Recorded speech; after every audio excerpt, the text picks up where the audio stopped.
out, we have a benchmark. Today we are working on Buckeye. So Buckeye is 4 rounds per time, working through all of these movements. Okay, so your first movement, you have a 100-meter sprint, you have 30 jump squats, 20 pull-ups, or 20 bench rows, 10 power cleans, and then 10 mountain climbers. So all of these movements is considered 1 round. We're working through that list total of 4 times.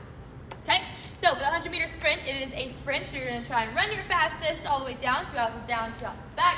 And that is your 100-meter sprint. Okay, when you guys come back to your spot, you have 30 jump squats. So feet shoulder width, front and hips go back and down. On the way up out of that squat, get nice air underneath the feet. Now, if the jumping is too much for you guys, just work on stationary squats. So butt and hips go down, reach that full range of motion, and stand it on up.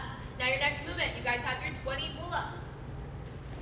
You guys are gonna hop up onto the ring, use that kick momentum, getting your chin up and over, press away at the top to go into your next rep. You have the bands as a progression. 1 foot goes in. You guys are then going to use that same exact hip that we just used, getting your chin up and over, press away to go right to that next rep. And then we have the boxes as well. You guys are going to start with your arms locked out, knees bent, rock forward, rock back, jumping and pulling, still trying to get your chin up and over.